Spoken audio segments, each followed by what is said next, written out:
Hello, everybody. It's the American Nightmare, Cody Rhodes. We are on my home away from home, my tour bus, and we are on my favorite show. What do you want to talk about? My guest today, special guest, big guest, physically a big guest, the big guy, right? A big guest and someone who I have a lot of questions to ask that are related to a mutual friend. I don't know if I'll get to these questions, but I have a lot of questions that don't even pertain to wrestling. But we're going to get to the wrestling questions too. But someone who's incredibly special, former world heavyweight champion. I'm sure he'll be world heavyweight champion, WWE champion. I'm sure he'll do all these things because he's a go-getter. He's a wonderful human being. In addition to that, there's an amazing documentary about him out there. Listen, ladies and gentlemen, all the way from Puerto Rico, the one and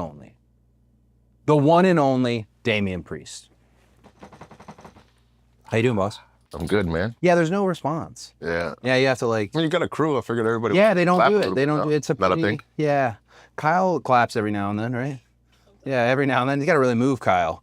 I have the American There it Mule, is. right? Why does Moscow get the mule? See, I know the bit. I have the American Mule provided by our good friends at Wheatley Vodka. I do sincerely love this stuff, so thank you so much.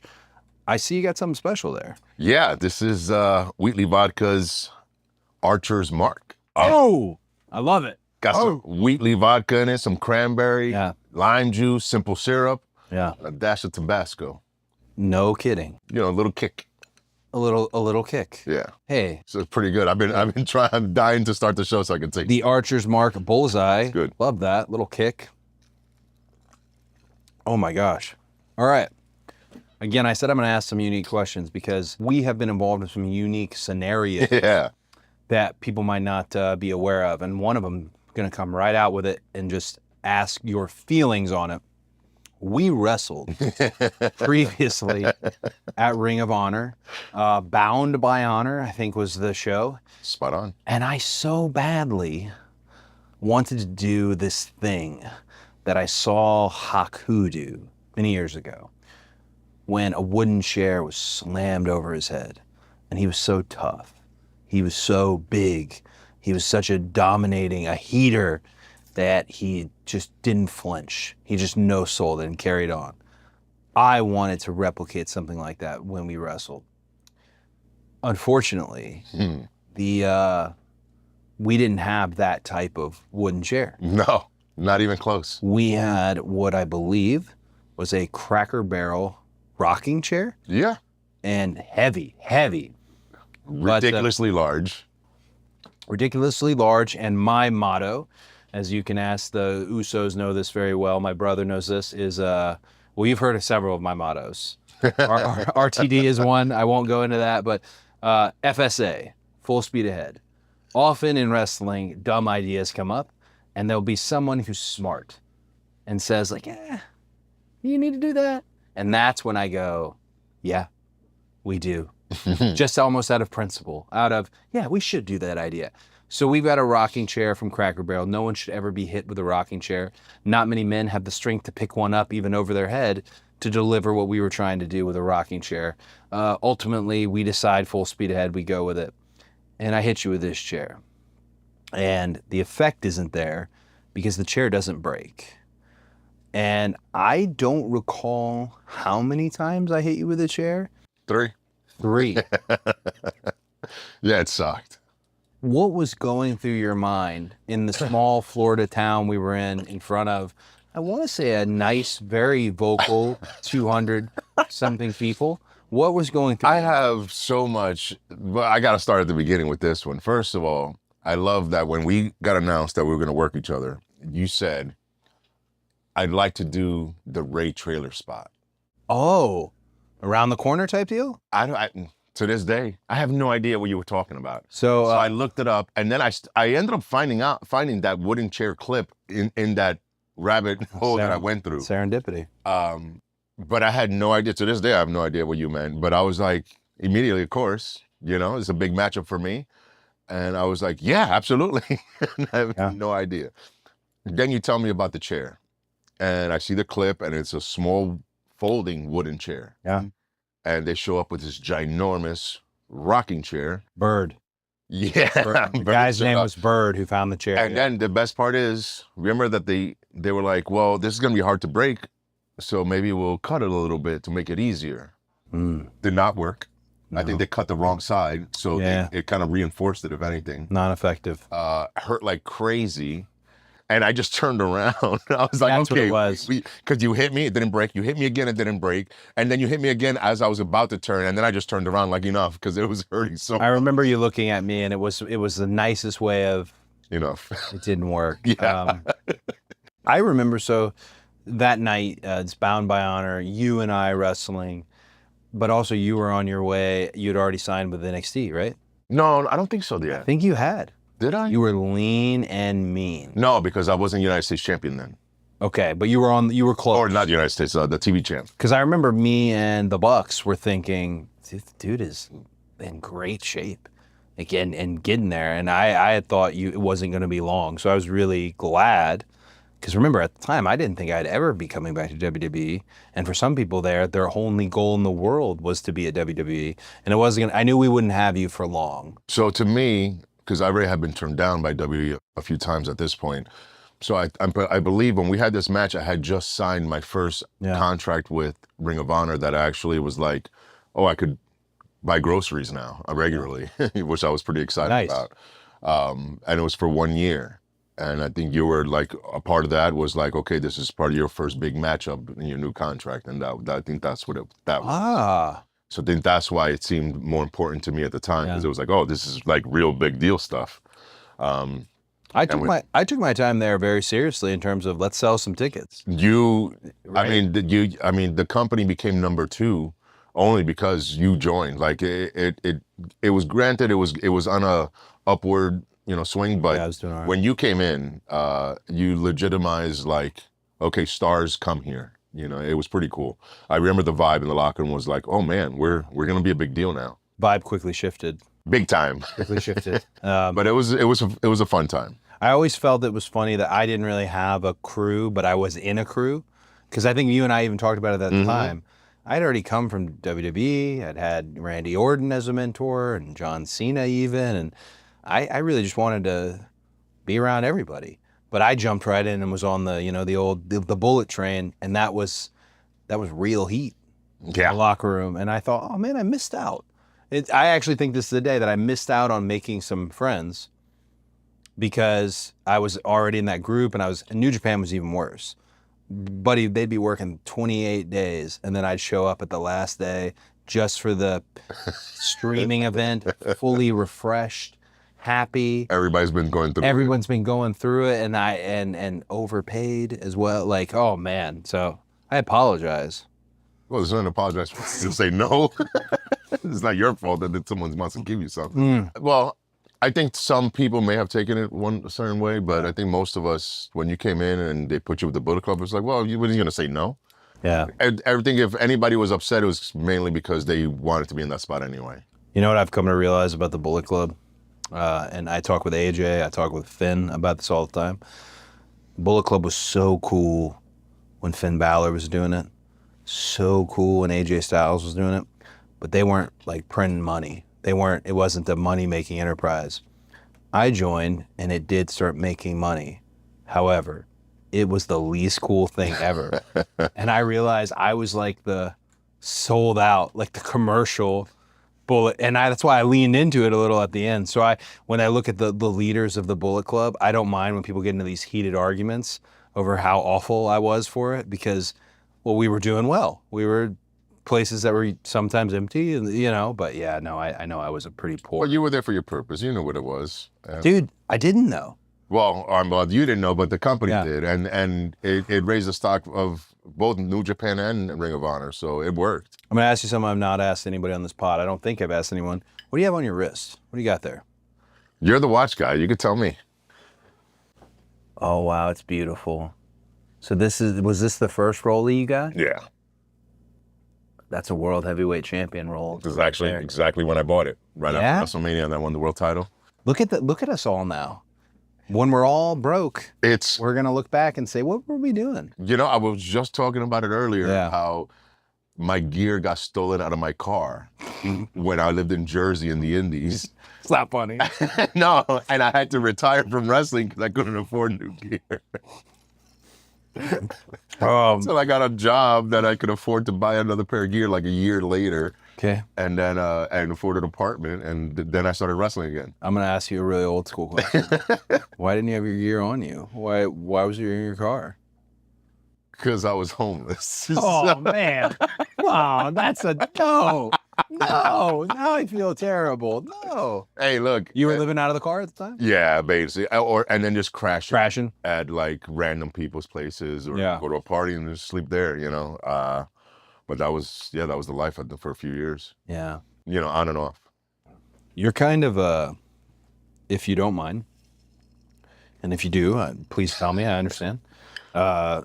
You have a reputation. You are beloved, by the way, as I'm sure you know. The locker room, the men, the women, the freaking hair and makeup department, it's nauseating. When he walks by, it's all jaws drop. It's amazing. Like I'm very impressed. You're beloved by your peers. It's a hard skill. I know I'm not. I like to lean into it almost. You, beloved by your peers. You have a reputation as well, though, as being one of the few kind of pirates, the few kind of outlaws left out there. You will throw a party from cowboy, if you will. Cowboy, if you will. You have that reputation. When you're not, right? When you're me, who's sitting on this bus, when I'm not doing something fun like this, who's watching YouTube clips on action figure reveals or something that's not all that sexy, I like to think, what is Damian Priest doing tonight? Right? And is it as, this is all my question is it as exciting as we all think? It's pretty wild. Oh man. Oh man. Like some things don't change. Like I've never, maybe I got to watch and stuff like that. That's the difference now. Yeah. But the way I live, the way I act, the way I treat people, I've never changed. I just don't know how to be different. And, and I've always liked having a good time and everybody around me having a good time. It's just the best part of life is just being happy and smiling and just loving life. Like that's always been my favorite part of living. So I love sharing that too. And now that I'm in a better position, it's, and we work with people that we literally trust each other with our lives, right? Yeah. Cheers. So if I can't go far and beyond with them, it's just wild. Like, what am I doing here? Just because of the way I am. And I'm not saying everybody needs to be the way I am. That'd be ridiculous if everybody was the same way. So I love that everybody's different. But I wouldn't say you're so disliked as much as you think you are. I think we all have people that like us and don't. A lot of people babyface us for whatever reason, or, just it is what it is. But no, you have a lot more respect than you think you do. I'll take it. Thank you. Your best friend in the game, or what a lot of us kind of, you've announced it, we've seen it. I don't know how real or I assume very authentic because I've worked with you both. Rhea Ripley. How does something like that come about? It seems like two very different worlds, or maybe very similar. Who knows? No. So we met at a holiday Christmas. Well, I haven't met her before, but we became friends at a NXT PC holiday party. Yeah. Dry party, but I didn't get the memo. I love how you said dry party. Every party is dry at a certain point in your life, but okay, dry party, yeah. So, it's at the PC, no alcohol. And I'm like, what type of party is this? Like, we're just going to have some hors d'oeuvres and talk about wrestling? We could have just did this on NXT day. But I didn't get the memo. So I was having a good time. You showed up.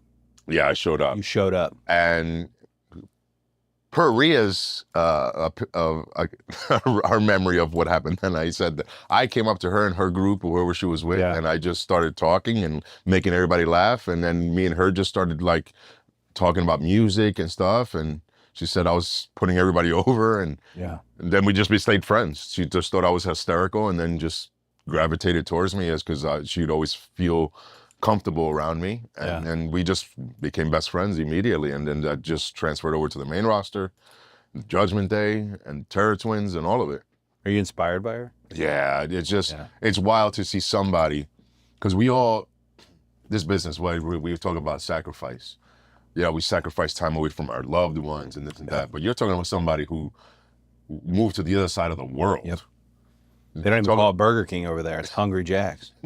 That's how crazy work over there. It is over there. Excuse my language. Yeah, I mean, you walk around, there's kangaroos in the street. Yeah, fighting each other. Fighting. For Hungry Jack's. So, oh man, I like Australia. I know more about it than Hungry Jack's, I promise. Last year, I was talking to our leader, it was Triple H, about coming to Perth. And this is going into WrestleMania 40. So we come out there, I'm with Seth, we're talking about our tag match with Rock and Roman, WrestleMania 40, and they told me they said you have pyro, which I like hearing, I like pyro. Shocker. Yeah, shocker. You, pyro? No. So he said, yeah, pyro. He said, take a little extra when you get on the buckle. I was like, oh, okay, they're probably doing a wrap around or something. Take a little extra when I get up there. They had barge pyro. I never experienced that before. So what's that? So out in the water, they had barges that were shooting like pyro for basically a fireworks show. And I have never seen, and I was so proud that I got to be part of it, and I don't want it to go away, and please, Hunter, don't take it away. I have never seen such a waste of money in my entire life. It kept going. And I remember Seth was looking like, what? But we weren't doing anything. It wasn't a match. It was just a talk segment. So I felt the idea was let's, give them that full entrance experience, but it was amazing. As I have fond memories of Perth just for having to stand there in the ring, knowing they're getting this great elimination chamber, they're getting this great PLE that evening, and I got to do this and have all the fireworks go off. Perth's amazing. Did you ever do indies in Australia? No. That was my first time there. Oh, I did a series of indies in Australia. Those are good fans. Good fans. We need to get you another one of those? Yeah, do we have a bartender? Ever dreamed of making your own WWE entrance? Well, now's your chance. At Fanatics Fest, you get to step into the spotlight, hit the ramp, walk the walk, and recreate your favorite WWE Superstar entrance. Full theme music, official WWE set, and all. You'll feel the crowd, the energy, the hype, just like the real thing. And that's just the start. Fanatics Fest is back in NYC this summer, and it's bigger, bolder, and packed with unforgettable WWE moments. We're talking epic meet and greets, photo ops, and autograph sessions, immersive WWE activations you've got to see to believe, live podcast tapings and panel talks with WWE legends and rising stars, a massive collectible zone with the biggest names in the hobby, plus surprise appearances from athletes and celebs across sports and entertainment.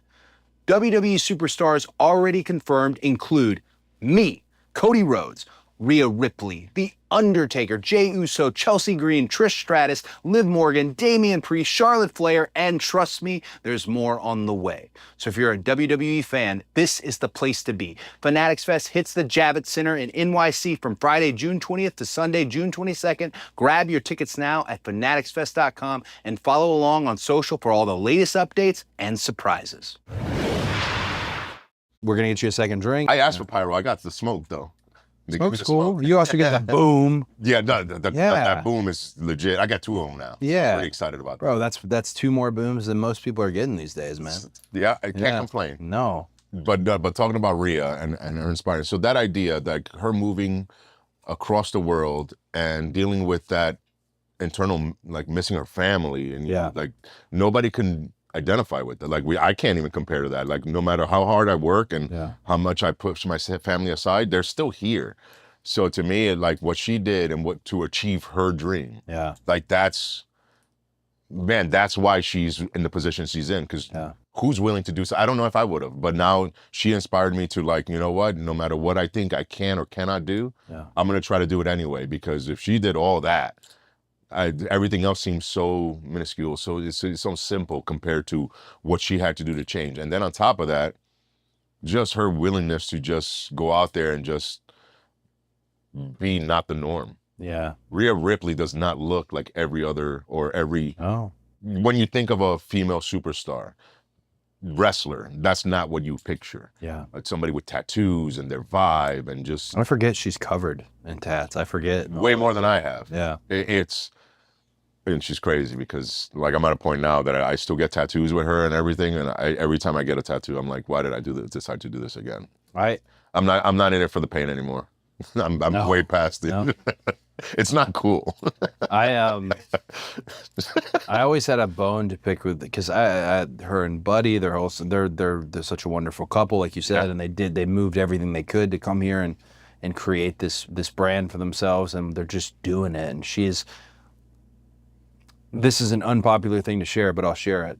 If you look at a roster sheet in any company, you'd be surprised at the percentage that actually, and I'll use the term earn or draw for a company. You'd think it's a lot more, and then you'd look at it's a small percentage. Yeah. Now, it doesn't mean people won't. It doesn't mean people aren't getting there. It doesn't mean context makes it so that a few times they do, but there's a small percentage. And I don't know if the world knows, and I'm sure they're finding out in real time what she does, X's and O's wise. She's very, very inspiring, and she's also one that also makes me, I like to kind of compete with everybody who's doing good. I'm not a stab you in the back type. I want to, let's go. Yeah. You're cruising, cool. I want to be on your level. Let's go. Every time she's on the screen is those moments of like, geez, man, what a star. Yeah. What a star. And I was so, Judgment Day versus me happened for so long. Every week, something, Judgment Day, and it was a thing. And I remember Mr. Heyman, Paul Heyman told me, he said, stay in it. Stay in it. And it ended up culminating in our situation with WarGames, the first WarGames I got to be part of. And JD coming off, Randy returning. That was my first one too. CM Punk showing up. I never needed to do another one. I love the idea of a war game, but for me, hey, is this Dusty's invention and I want to be part of it. I got to be part of one, got to be my team. You got to win the match, pin me. Is that what happened? Yeah, you didn't even need to pin for, oh my God. First of all, now that you mentioned that. Yeah, I didn't know it was you. JD took this crazy RKO. That's it. We're done, guys. Let's go. No. There was more. No, just let you had to. Yeah, Hogan must pose.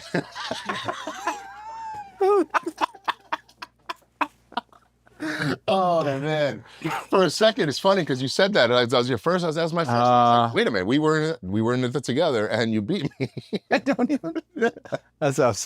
Oh well. Yeah, but all right. So Thanks. let's finish the Rhea. So with all that and all that success, and watching her, and makes you want to work harder. But on top of that, she also has never changed. Yeah. She's still the same girl that I met in NXT. The kind, just compassionate to everyone. Yeah. And willing to do whatever it takes to achieve her own dream without stepping on others. I will forever admire that, and she's forever one of my favorite people because of that. Your family, your brother, at the Nightmare Factory. Yep. Little bro. Yep. He can tell you this. I often ask, usually the first day of training, I ask, hey, who's your favorite wrestler? I do not care what the answer is. It's been everything. We've heard some trying to get those points with really ridiculous answers, and then just the basics, Rey Mysterio, Triple H, John Cena, the basics, right? Right. I always tell everybody, I'm like, cool, treat everybody in here like they're that person. Because one of the things that shocked me the most was during the undesirable phase, during the phase of just looking up at the lights every night, how people would treat you in the office, how they would treat you in the locker room. And this is not everybody. You remember the ones who treated you differently. Mm-hmm. And I always felt, well, if I ever get to a good place, I want to make sure that no one is ever, we are human beings. And I get there's number 1 on the call sheet and there's number 40 on the call sheet. Sorry. There's number 1 on the call sheet. That's where we're at. 40 on the call sheet. But never make it, to me, it was always about when we leave here, that doesn't matter. That rule is not in effect. New one? Thank you, sir. Parched over here. Thank you. Do you mind? Absolutely. I'm curious. Go for it. It's pretty light, actually. What a drink. Yeah. What a The legit drink. Tabasco doesn't. You feel it in your throat. That's it. A little kick. It kicked, but it wasn't. It's not. It doesn't. The flavor doesn't ruin it. It's well done, actually sir. pretty balanced. What a kick. Oh man. What were we talking about? The call sheet? I don't know. Next time, make 2 at a time. So they the call sheet. That's a big thing to me in terms of how we and WWE. You know this because you had been here as an extra. You'd been here in NXT. You're now here, and you've been the world heavyweight champion. Crazy. It's a very different company now, where you find that the more percentage here is on the side of the good side of it all. There's less sharks. There's always, it's entertainment. There's always sharks in the water, but you find that, I always tell people WWE now more than ever is a team. And I'd never felt that in any wrestling company, even when I was with WWE my first run. I never felt like, hey, we're a team. It always felt like when we were doing the Judgment Day stuff, this is a team. Yes. I just happen to be the guy who's on the other side of this every evening. But you have a tendency to tell stories. I often get credited as having, Cody lies is what people like to coin them as. Don't love that. But I do like a good story, a good legend.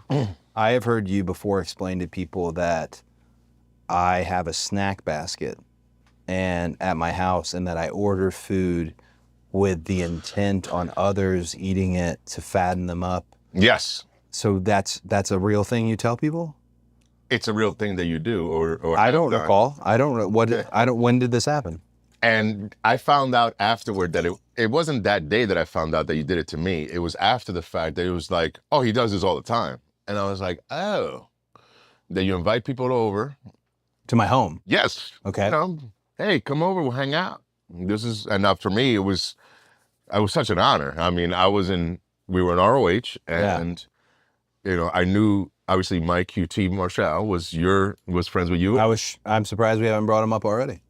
Actually, yeah, it's true. Yes. And is one of my best friends in the world. And through that, like, you and I became cooler. And then it was, hey, I'm going to go to Cody's house. You want to come with? And I was like, well, I'm just kind of weird if I just show up with you. He's like, no, you're invited. Never weird. So I go, and then, yeah, it was great. You were very, very good hosts. Really funny. You were like, yeah, let's have some cigars. Love it. To which you were like, you guys like cigars? And we both said yes, neither one of us smoking cigars. I do love. But you can't say no. Sounds like a great evening. So we're out there coughing up a storm every time you'd walk away and say, but we hung in there. And then, are you hungry? Yeah, we'll eat, and you order pizzas. And I think it was mellow mushroom too, the good stuff. Yeah, and then it's like, at the time, and we had TV like coming up. So I was like, and especially then I was really into dieting. That's when I had lost all the weight. Yeah. So I'm like, oh, okay, but I can't say no. And then I see you're not eating. And then Brandy just makes you some steaks and then you just eat that. And I was like, wait, what? Nice. And then that's when Mike goes, oh yeah, he does this. He goes, he'll order the stuff. He goes, it's not for him. He goes, I just don't care. Yeah. But it's not to hurt anyone. It's I want you guys to enjoy 100%. that food. That's a lie. Because I would have enjoyed a steak. You know this. Who doesn't? Well, now I know. But people think it's a trick. No, I just made it public. Now you can't do it anymore because now everybody knows. Well, the snack basket used to be a big thing at the house. The snack basket was really funny. How you would have that out. Yeah. And you'd kind of guilt people into eating junk food. I love it. And not touch it yourself. For a minute, during the period that I diet, which is crash type diets where it's feast or famine, I really get almost I'm going to answer this differently. I really get a satisfaction off of watching people eat food that I can't eat. Like Swedish fish. I get a genuine, like, it's all the endorphins are going when I can see someone eating a, sesame crust, hot honey, like a Roni type pizza. It gets me. Yeah, you ordered all of them. Yeah, I wanted you guys to have it. But I wasn't trying to trick you. I wasn't. And shout out, by the way, you mentioned him. I was not going to mention him because right now I'm mad at him. But your friend, can I ask you, he sells you as if you are his best friend. This is Michael Kulari, also known as QT. He sells you as you are his best friend. However, he's the closest thing I've had to a best friend. And he is the godfather of my child. He puts you over big, I'll say that. I don't think he does. He does to me. Good, because... And if we're that close, which we are, he doesn't... You're always brought up in a conversation somehow. Good. No, he loves you, man. I feel a lot better then. because I feel He loves your whole family, actually. well, they appreciate him a lot. But And your dogs.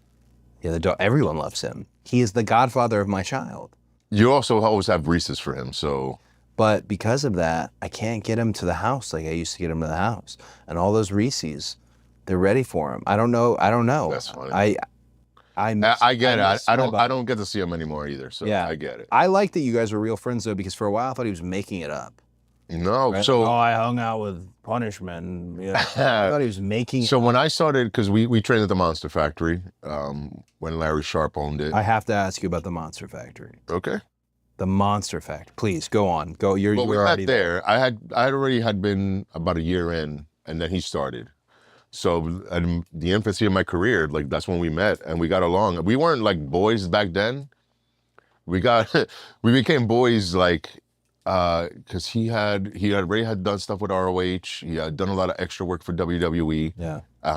He trained also with the Dudleys, and then came back to Jersey, to the Monster Factory, where I was now like helping coaching and stuff. And then we kind of like then hit it off differently, like as like adults in this business, and you know how rough he can be with his opinions. A little too. But I loved it. I respected it. Like he doesn't have a filter. He's just honest. Yeah. So I love that about him, and I think I was one of the few that was like more of that, you know. And we became best friends ever, from that point on. But yeah, that's where we became friends. Was in about 2004-ish, around there when he started. We became friends. One of the things about the Monster Factory, and the reason I wanted to ask you. Your documentary, which I watched, it's amazing, by the way. Congratulations on a great documentary. You know, WWE threw you a premiere. Yeah, I was there. Yeah, they didn't throw me one. Out of pocket. I don't get pyro. Fair. Anyways, so the Monster... Bartender. I do need one more. I need some more. Okay with you. It'll be faster. I got a couple good more questions. I mean, easier. This show is sponsored by BetterHelp. Let's talk numbers. Traditional in-person therapy can cost anywhere from $100 to $250 per session, which adds up fast. But with BetterHelp Online Therapy, you can save on average up to 50% per session. With BetterHelp, you pay a flat fee for weekly sessions, saving you big on cost and on time. Therapy should feel accessible, not like a luxury. With online therapy, you get quality care at a price that makes sense and can help you with anything from anxiety to everyday stress. Your mental health is worth it, and now it's within reach. With over 30,000 therapists, BetterHelp is the world's largest online therapy platform, having served over 5 million people globally. It's convenient too. You can join a session with the click of a button, helping you fit therapy into your busy life. Plus, switch therapists at any time. Your well-being is worth it. Visit BetterHelp.com/Cody to get 10% off your first month. That's BetterHelp, HELP.com/Cody. Asking about the Monster Factory. So Larry Sharp was with you. Who else? So Larry Sharp, when I started, yeah, he was there. He was the one. He was there to take the cash. Which I had to borrow from some serious people, just literally to start my wrestling career. Did you pay him back? No. I was going to, then situations happened to people, they got taken away. So you're good? Oh yeah, I was in the clear. No, it was, everything was, we're all good. Okay. So he was there, but then he, very early into my training, he got sick for the first time. So he left Jim Molyneux, who used to be a referee for ECW, and Ed Atlas. They were just the guys that were taking over there and coaching there. Trained in a little boxing ring that was low to the ground, stiff, basically landing on the ground. Yeah. Like landing on grass, because it wasn't full cement. And that's literally how, just the fundamentals. That's where I learned. I want to ask you this because, again, I mentioned the documentary, I saw it, and I had never seen, when I first saw you, you were the peak of physical fitness. Lean and mean, the long hair, abs were popping, everything. And the documentary shows a different side where you were in, I'd say, how would you describe it? Probably out of shape? as far as I was horrible. okay, Horribly out of shape. horribly. I was extremely lazy. Like no excuses. So this is something so you meet a lot of people in life who tell you about how hard they work. Hard work gets everything. Hard work this, hard work that. I wake up at 5, all these things. You don't hear a lot of people basically say, hey, at one point, I didn't live like that, and then I started to live like that. I can tell you, I relate very much to having turned the switch off and then having turned the switch on. And when you turn it on, you realize there's another layer there. What was it for you that made you want to turn things around physically, everything, and basically not be lazy anymore in your wrestling career? So I was managing a strip club in Atlantic City. Solid. What's the name of the club? It was Stilettos at the time. Boom. And good club, by the way. No. Yeah, no, we were good. Solid. So, but it was a solid situation as far as for me. They gave me a penthouse apartment on the boardwalk because it was all one building connected. So they owned that too. So while I was working, I could live there, which they made me go down to Atlantic City just to run the club. Al Capone used to live in this penthouse apartment. Oh, I love it. Okay. So now I'm like, they gave me a car. What did it was wrapped with, ladies. Little advertisement. Yeah. Little advertisement. But I had a free car. This bus is wrapped by Wheatley American Vodka. So you got it. So thank you. So I had a car, I had an apartment, and a job. Not to mention I was running pretty much one of the hottest clubs in Atlantic City. Yeah. I mean, I finally, to me, I was like, okay, I'm finally back. Like that was basically the job that got me that I was able to afford gear again. Yeah.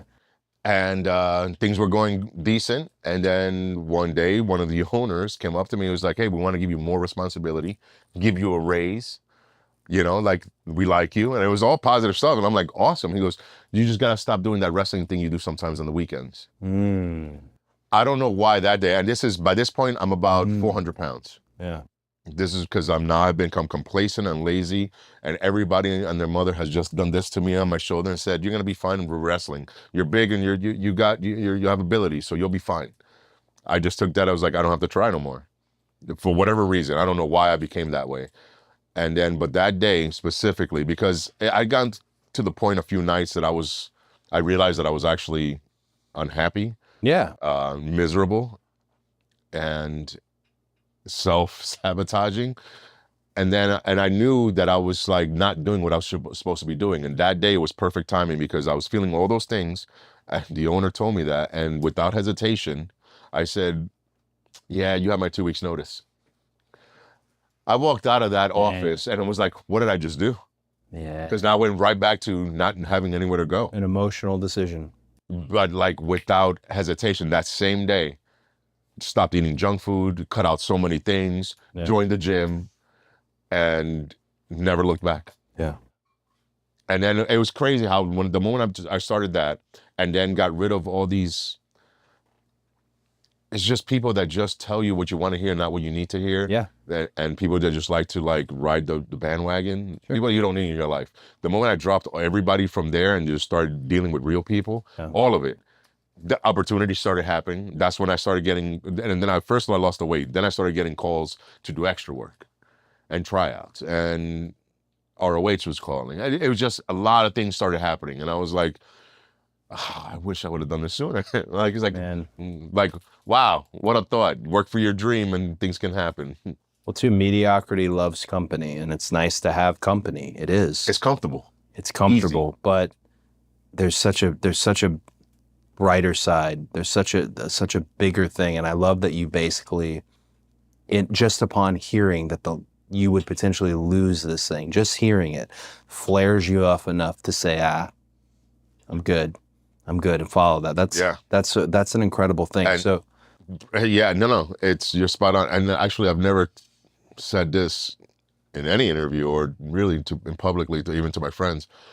About a week before that, I was in really bad shape, and I remember I called my mom, and I don't remember what I said because I was in really bad shape, and I just remember her saying, "Just come home, leave, forget everything you're doing, just come home." And then the next day, I was like, "No, I'm sorry, I called," but she was extremely worried about me, worried about me, like I'm on the edge of a building, worried about me, just because I was just in a bad place. I think the owner of that club did me such a solid by giving me an ultimatum. Yeah. And changed my life, because then I was just so focused on positivity and making it. Isn't it funny, the most negative people, and sometimes, and I don't want to use the word evil because I don't know if we know when we're being evil, but sometimes things like that end up being our biggest allies because they gave you the moment. They gave you the out.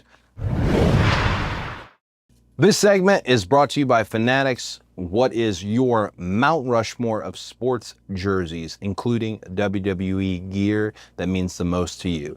So you get 4 selections. It can be jerseys, memorabilia, your own personal gear, someone else's gear, whatever it may be. What is your Mount Rushmore? Wow, that is a crazy question. Yeah, I feel one thing I gotta be honest about the show is we throw these questions on people. They're not easy questions. No, but this one with jerseys or just Fanatics merch. Yeah. I feel like, hey, let me hint you. Let me hint you up. I got some ideas, but this is crazy. You're a Yankees guy. Yeah, so of course, generally, yeah. You're a Yankees guy. You friends with Aaron Judge. I wouldn't say we're friends. I'd like to think you're personally friends with the Judge. Okay, so you met the Judge. There it is, man. Like, who else you got? The Jeter's there. Who are you getting here? Gear, jerseys. Who's your 4? So for the Yankees, Judge is 100% there. Yeah. What he's doing, especially this year, I mean, it's just historic stuff. Yeah. So Judge is 100%. We're talking even wrestling shirts. Austin 316, the original. The Great. OG, the original one. Great one. Has to be there. The original NWO shirt. Oh, great. Right? It has to be, right? One more. You're good. One more. Take us home. Take you home. When you think iconic, it's got to be Jeter, right? He's the best, dude. It's got to be. Dude, when I'm down and watching Jeter's the last at bat, I could run through a brick wall. 3,000 hit, last at bat, Mr. November. Like, it's just ridiculous. Like, yeah. I don't know when the movies and documentaries are coming out, but it's going to be wild. Cheers to that. Amazing.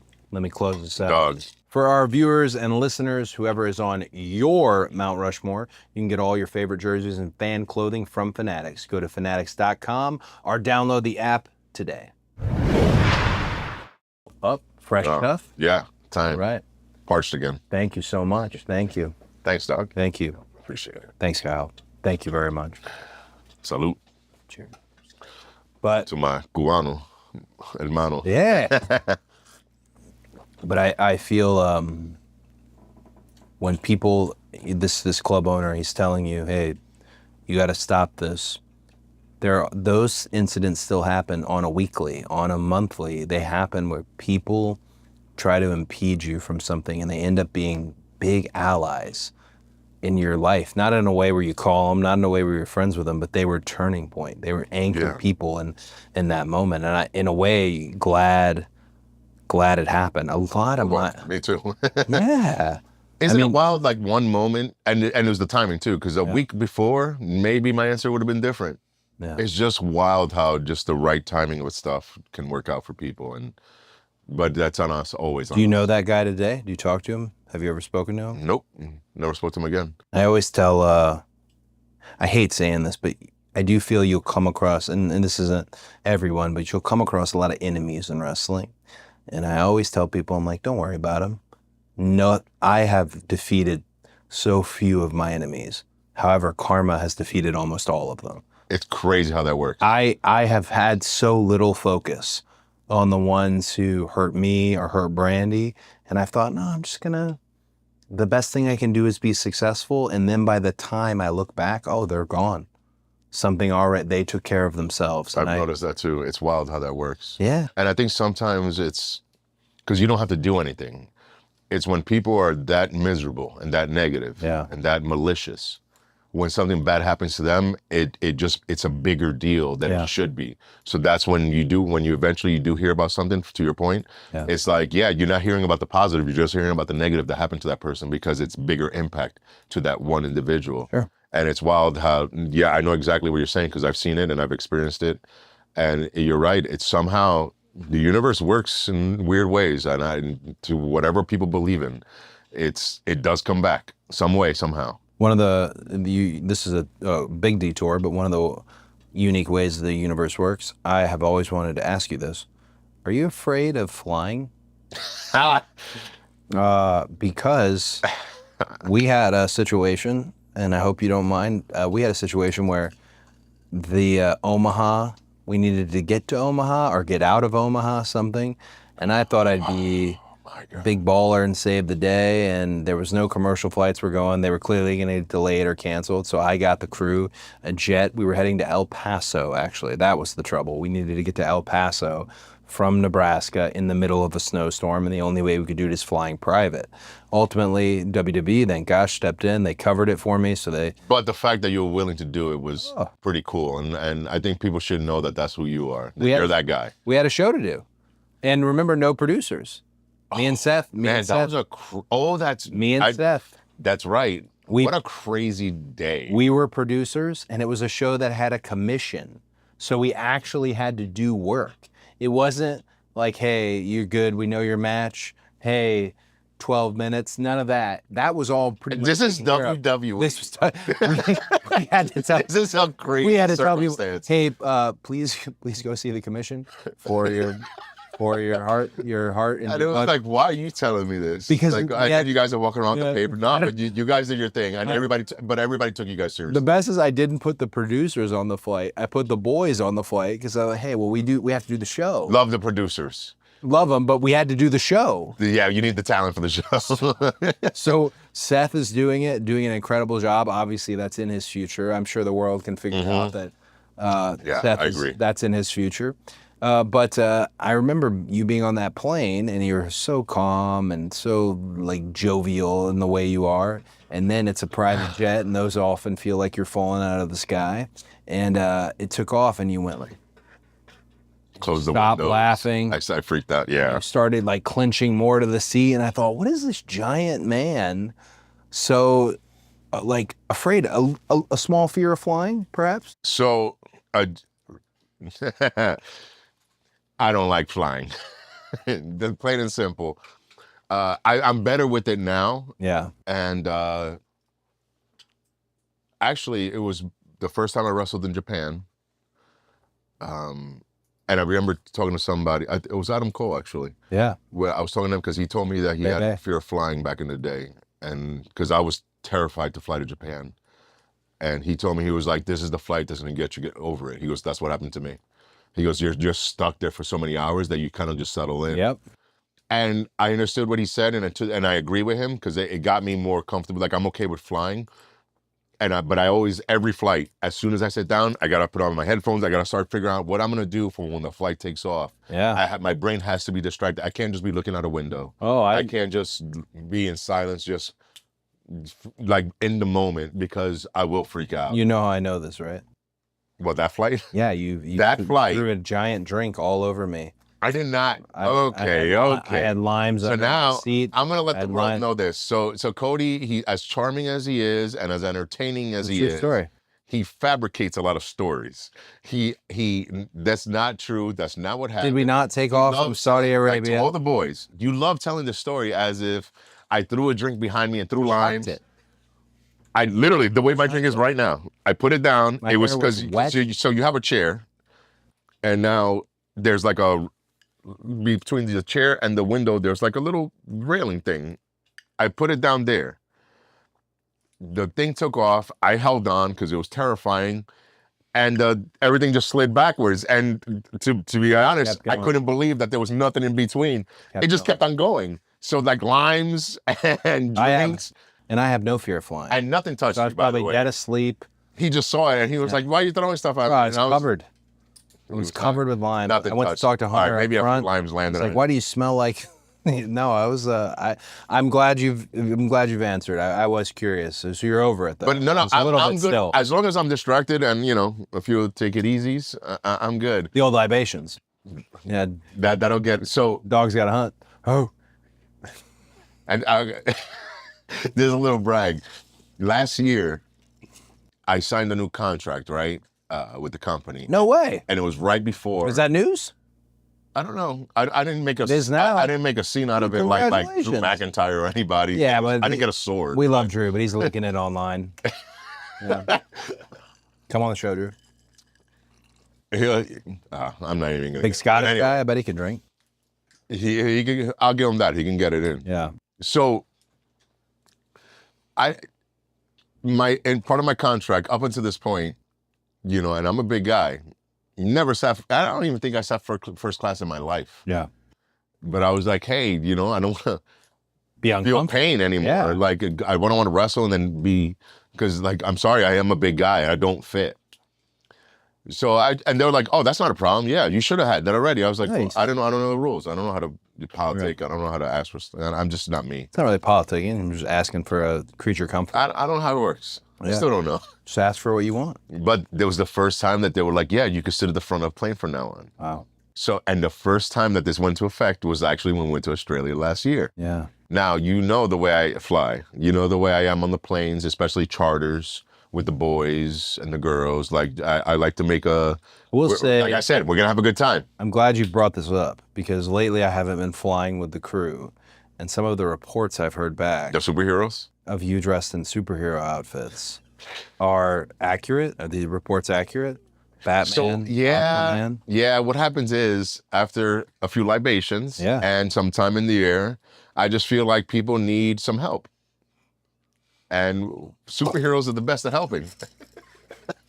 So they'll see me. Yeah. You'll see me like this, and then I'll walk away. So and the next time you see me, I'm in full. You're a superhero for the flight. I'm in full costume and character. There is no Damian Priest or Luis or nothing. What characters have you been? So far, I've only done, I think, just 2. Batman? I pretend to be other ones, but I've only, like, in full costume, 2, Aquaman and Batman. I've done Aquaman twice, though. Okay. Did you feel you helped people? I think I brought joy. So, yes. Okay. Yeah, no, I have not been on the flight, and then I've gotten to the place, and they've been like, well, Priest was in a full Batman outfit, and... The reactions are funny, because you get, like, everybody kind of like, what? You know? Yeah. Or people waking up from a nap and then just seeing me and being like, where am I? And then you have someone like, you know, and again, we're having libations, someone like Jimmy Uso. Big Jim. Big Jim saw me. No bump Jim. Doesn't like to take a bump. I mean, nobody really likes to. Cheers to that. No bump Jim. God bless him. Love that guy. Good dude.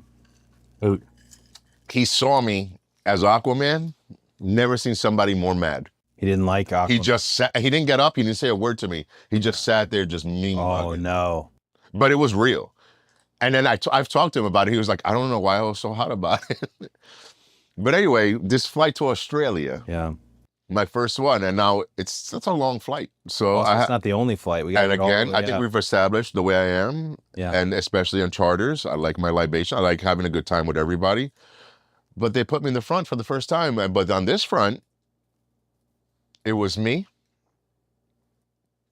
Undertaker, Triple H. Like, it was like everybody that was important was in the front. And I was like, they're going to hate me after this trip. Then I was like, or do I just, you know, take it easy? I think I'd take it easy. Full speed ahead. Taker made fun of me. Hunter, I think a few times, was like, what's wrong with you? I was like, I don't know, I'm sorry. And I had to walk away. And then I hung on the back of the plane.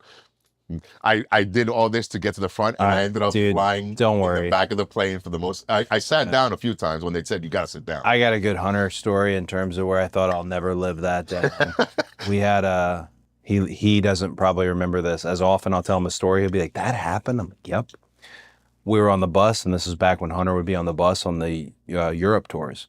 We're in the very back, and he's got his headphones in and noise canceling, but you can still hear the motor head. He's in it. Long hair at the time. And I stood up to walk up to the front of the bus. No big deal. I'm not drinking. I'm not doing anything dumb. I'm not being excessive. I'm not being vulgar. I'm just living back here. And the bus turned, and it took a hard turn. Oh, no. And right as it turned, oh, no. I fell towards Hunter, and my entire crotch was just locked into his face.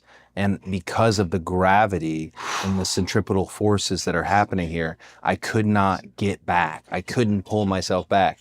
And he's just going, what the fuck? Just like, and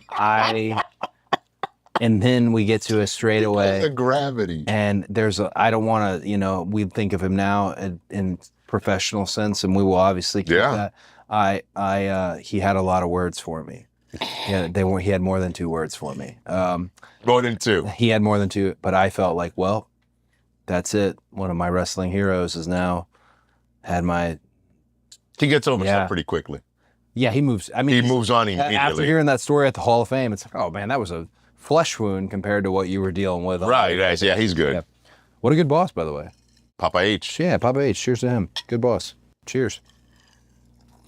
Speaking of Triple H, good boss. One of Triple H's closest friends, the bad guy, Razor Ramon, Scott Hall, one of your idols, if not your biggest idol in all of sports entertainment and pro wrestling. Tell me about that. I think you agree. You from the business, so you have multiple idols and people that you looked up to. And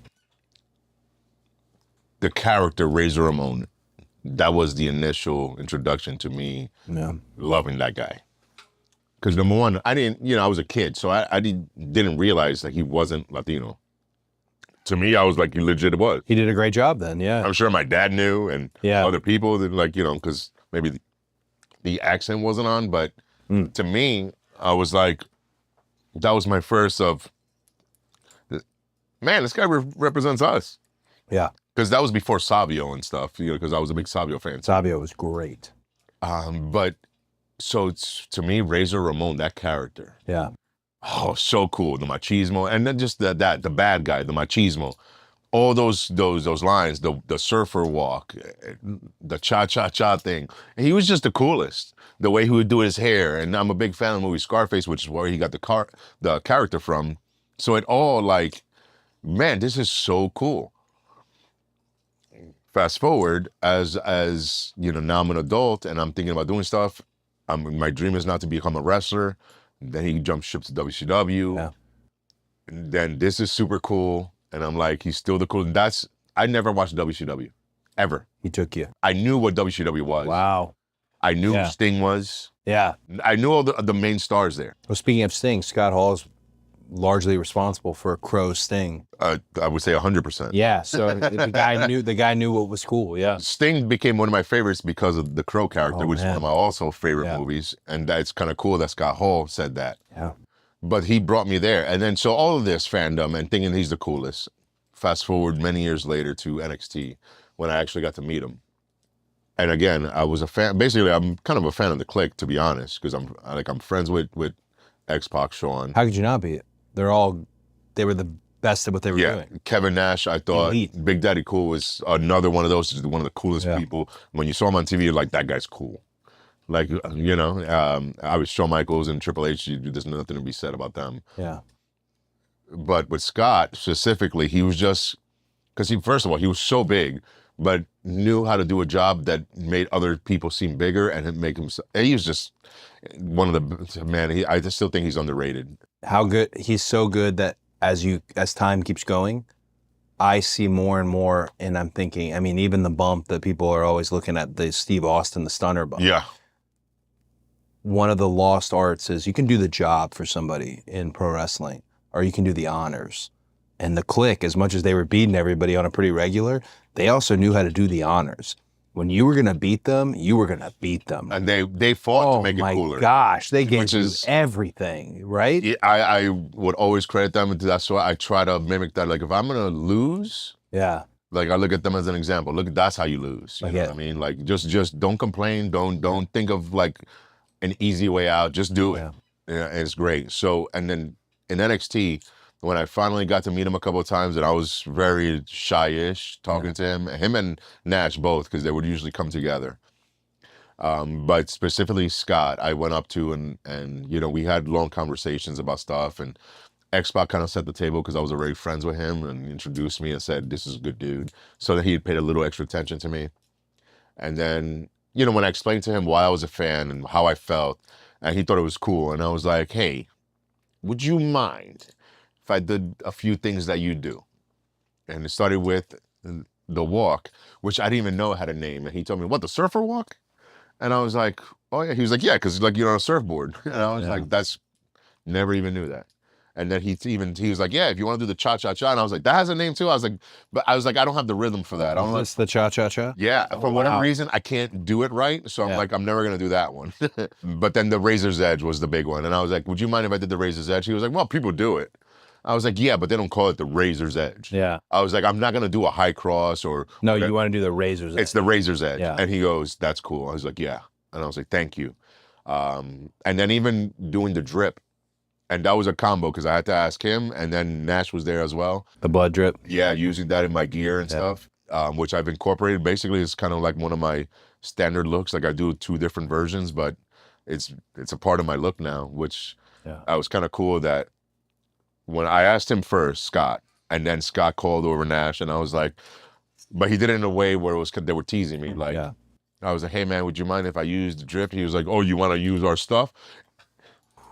Hey, Kev, and he calls him over, and I was like, oh my God, this is going to backfire so badly.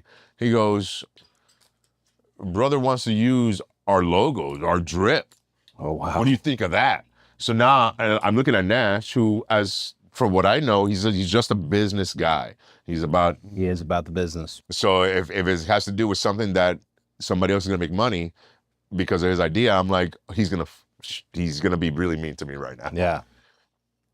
Complete opposite. Oh, I love it. Complete opposite. Nash was like, absolutely, that's awesome. He goes, and then Scott looks at me, he goes, bruh, anything that reminds people of us and makes us look good, we're going to be down for. And I was like, I'll always try to make you look good, dog. And it was one of the coolest things. And to this day, I'll cherish all our little moments that we had together. And yeah, Scott was a man. Cheers to the click, man. Scott's one of the things he did, and I've heard him tell the story. I've heard others tell the story, but my dad had bought Scott his first pair of wrestling boots.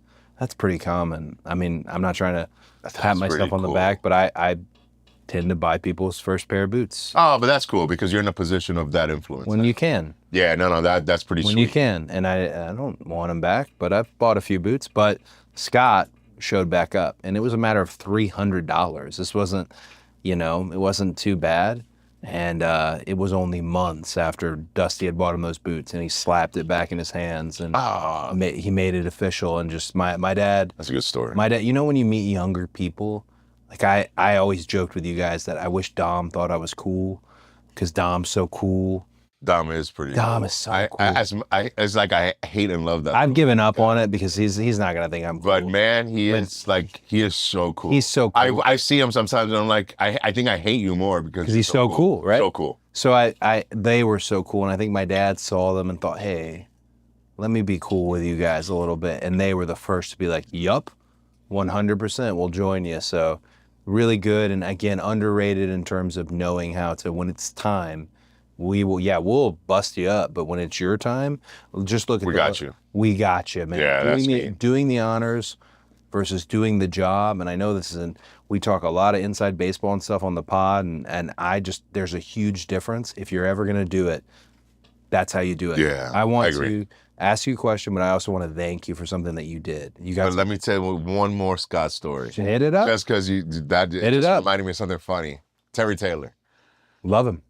TT, he's one of my coaches in NXT. And Scott was there around the time that I asked him about the Razor's Edge to use it. And then he left. Like, he was there as a guest, and I asked him. Yeah. So after that experience, he left, and that's when I was in Terry Taylor's class. And Terry Taylor, just for whatever reason, we were talking about Scott Hall in class, and we were watching some matches back.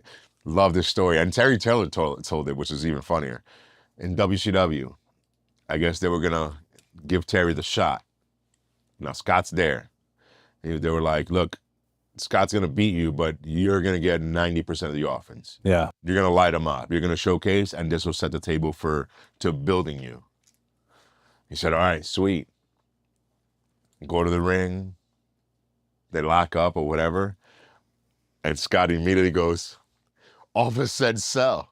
And it just beats him up and it just lights him up then beats him. And then gets to the back. He was like, what happened? They were like, we were going to ask you what happened. And then he realized he got me. The office never told Scott anything. Oh my gosh. Oh, it's one of my favorite Terry, stories. man. Often said so. Terry. He just beat up Terry and then pinned him. Yeah. It's horrible. But at the same time, now in the future, funny story. yeah. Love that story. Shout out to Terry, by the way, because he teaches stuff that you only find out later in your trained our career, boss. where you go, huh, that was right. I heard that before. 1,000%. Yeah. There was I'm not gonna, and this is completely honest. When I was in NXT, Terry and I butted heads. I was not a fan of Terry at first. Yeah. Till I figured out, I was like, oh my God, he's like this because he wants me to be so good. Yeah. And then now today, we're insanely awesome. I love that guy, and I appreciate his contributions. I want to thank you for something. Not just for being the guest who drank the most Wheatley vodka with me, but I don't get hurt. I had the pec injury is very unique. Yeah. It's an anomaly. I don't like to get hurt. I don't like to tell people when I'm hurt. I don't like to tell people when I'm sick. I'm here. Let's go. Full speed ahead. RTD, as you know. I, on the Christmas loop, was wrestling you in steel cages. Yeah. And the night in Boston where you went to Calhoun's, where John Cena was at, and you were wondering where I was at, I was on the bus, nearly dead. I remember texting you. It was like, John Cena showed up. Where are you? So, but I didn't know. I was, Matt can tell you, I was next to my bed, not even laying on my bed, in the crux of the bunk back there, basically by the bathroom. I had what I thought was maybe a stomach bug. It ended up just being food poisoning, but I thought we're gonna need to go to the hospital. I get to Toronto, we're driving all the way through borders. I get to Toronto the next day and I pull up to the gym. I lay there throughout the gym thing. I'm shivering, temperatures just blazing. It's everything you could think of. It's the worst it's ever been. I'm wrestling you in cages. Yeah. Cage matches in the premium match of the night. And Matt, I remember him telling me, he goes, hey, do we need to get a doctor? And I said, no, just tell me the match 2 matches before me. Tell me the match 2 matches before me. So he does, and I got my tights on, I got my boots on. There's no color in my skin, completely dead, void. And I came and I told you, I said, hey, I'm a little sick. So just, be mindful. Maybe don't kick me in the stomach, which the first thing all wrestlers would do is like kick a guy in the stomach. Yep. And then you were like, yeah, okay. And you I think we were just talking in a way that it was just talk. And then you saw me go to a trash can next to you where I voided about 30 pounds of fluid right there. I remember that. It was that bad. I have a week. I can't see that. Yeah. And I got no idea. I remember you looking at me and going, and then we wrestled and it continued for 3 nights after that. I was sick for the entire tour. And I was like a little baby bird. And you took care of me. And there's even photos of me online laying on the mat where it looks like a pale skeleton in the cage and climbing to the top of the cage.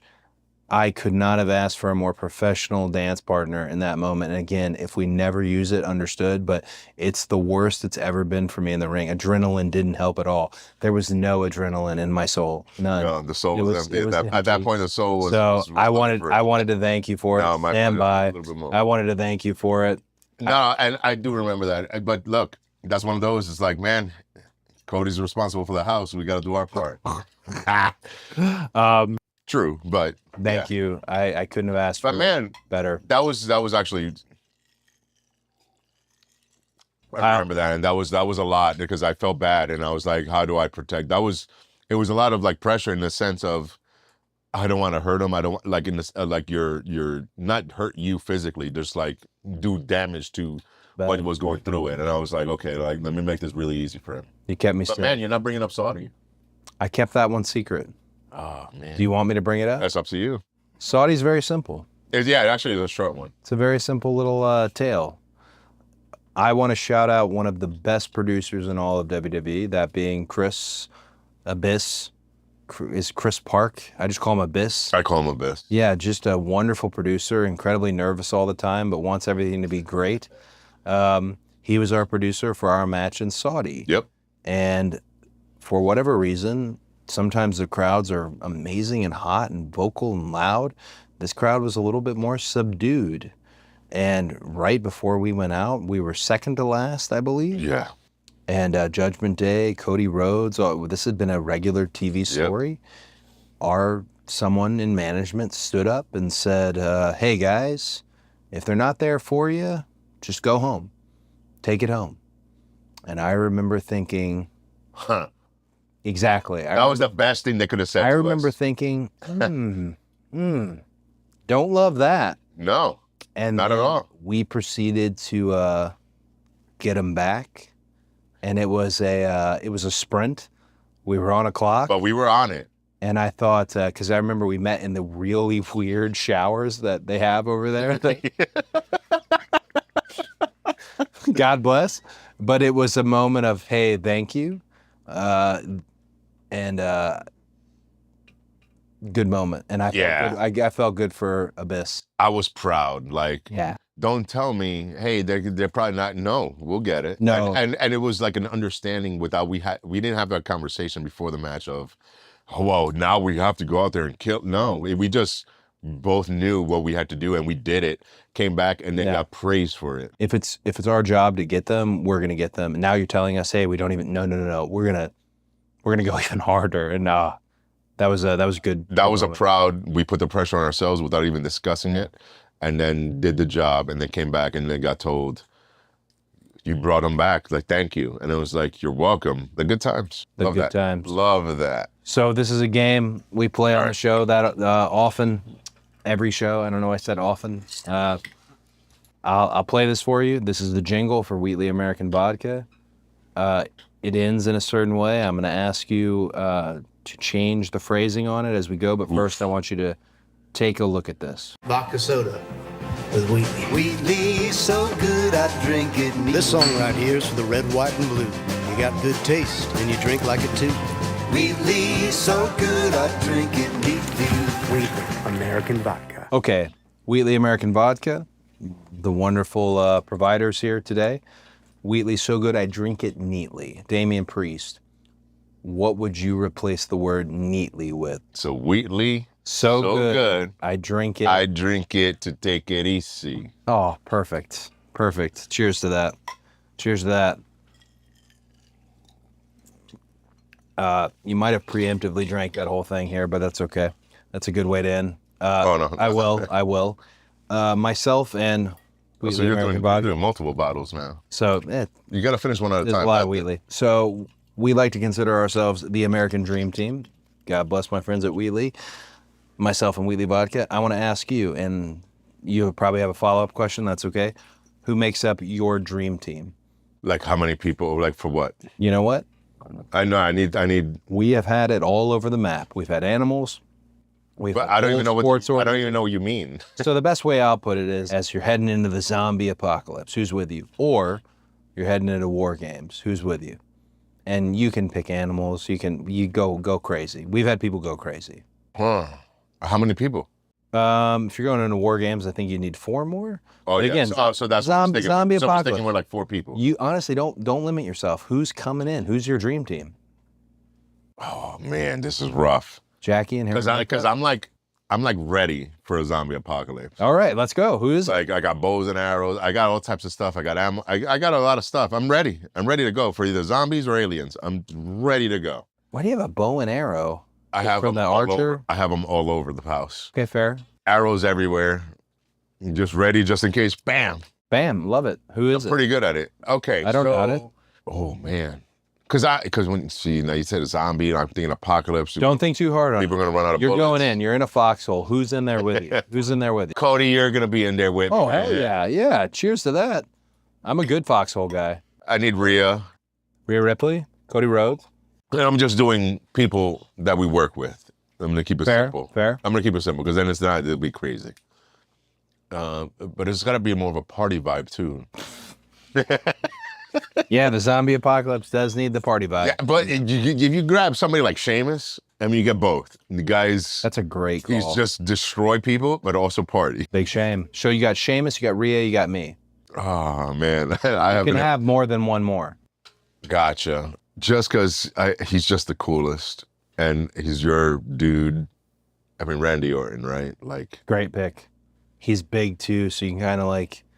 now, You can't to be blame him fair, as much, but he's yeah. probably going to push us in front of him, but we're going to have a good time with him. Yeah, that's always the difficulty with being Yeah. with Randy is like Tom Cruise and Collateral. He's sociopath. You want to tell that Randy story? Nope. Yeah. He's told stories on here before. Randy. Yeah. Oh, that's right. It's you my got- favorite story ever. You got Randy, you got Rhea, you got me. It's the worst. Sheamus. Not gonna lie, this team up is not my. Are you talking? This is a great team up. It's a great team up, but it's probably without libations, not my team up. But yeah, you need to lose. but this is what we're going with right now, just off the cuff. Just I'm thinking good time. I have a good time with you. Rhea's fun. This man is my homie. Sheamus and I have, well, we got stories, and Picked a good one. I've heard of Randy's stories, so we should be good. That's it. You're locking it down. For right now, this moment, yes. I'm an honored Ask to me be on your tomorrow, team. it'd be a completely different situation. Honored to be on your team. Love it. This is a hard episode to top. Hard episode to top. Really? Yes. Thank you. I Incredibly. hope so. I hope feel you like mean that. I feel like there's been many that I'm like, that's perfect. Part one, we were good. We got one. We have to do a part two. There's so much that I wanted to say. I that realize I there's a didn't lot say. to unpack, and this episode, I know it's a lot of inside baseball, but guys, that's what you're tuning in for. Exactly. We're happy with it. Cheers to you. Thank you for coming, sir. I'll get some more. Absolutely.